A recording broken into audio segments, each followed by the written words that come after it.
Good Wednesday morning.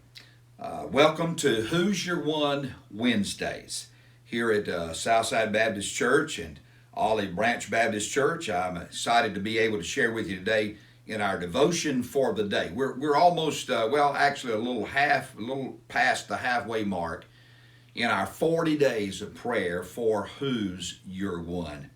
And we're just praying for one person that we could allow the Lord to use us to influence in spiritual things. Today's devotional is What's in It for Me. Our passage of scripture for today is found in Proverbs chapter 11, verse 24, but I also want to read verse 25. It says, "There is one who scatters, yet increases more, and there is one who withholds more than is right, but it leads to poverty. The generous soul will be made rich, and he who waters will also be watered himself." Generosity is what I call a twofold blesser. It not only blesses the recipient, the person who is receiving, but it also blesses the person who is giving. We see that Bible truth all throughout Scripture. It's one of those kind of unusual Bible truths. We hear it, but sometimes we don't know whether or not we embrace it or not.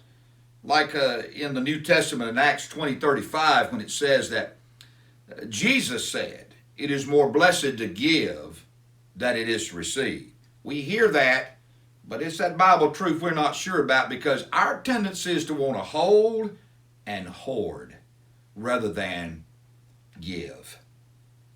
But we've been given a tremendous treasure. What is that treasure? It's called the gospel, the good news of Jesus Christ. We've been entrusted with the gospel, this good news of what Jesus Christ did for us as believers. We have a responsibility not to hoard it, but to share it. And the neat thing is that when we do share it, not only does it bless the person who receives that message, but it also blesses us. How? Well, it blesses us with greater intimacy with God because we're obeying Him. And we are instructed in Scripture to be His witnesses. But it also blesses us because it brings joy to our hearts when we share something that's special to us. I've already begun to receive testimonies and stories coming back in from people in our fellowship who have shared the gospel with their one.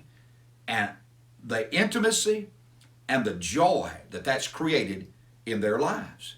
You see, not only does it help the person you share with, but it helps you as well. So that's why I'm challenging us to put our heart in this matter.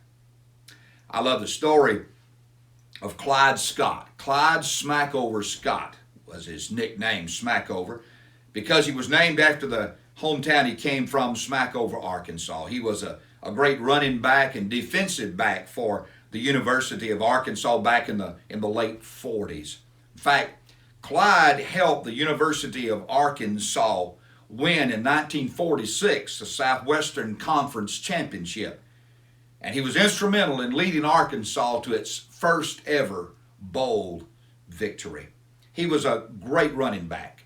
And they say he did pretty good out in the open field, but that when that ball got within the 10-yard line, what we call in football the red zone, he was absolutely unstoppable. A reporter asked him one day, "Why is it that when you get inside the 10-yard line, it's like nobody can really stop you?" I want you to listen to what he said. He said, "When I get inside the 10-yard line, I throw my heart in the end zone, and then I drive for my heart."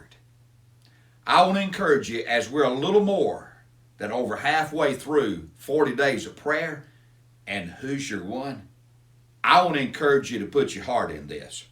I want to encourage you to throw your heart into this. And then let's drive for our heart. Why? Because not only will it benefit the people we share the gospel with, but it will also benefit you as well.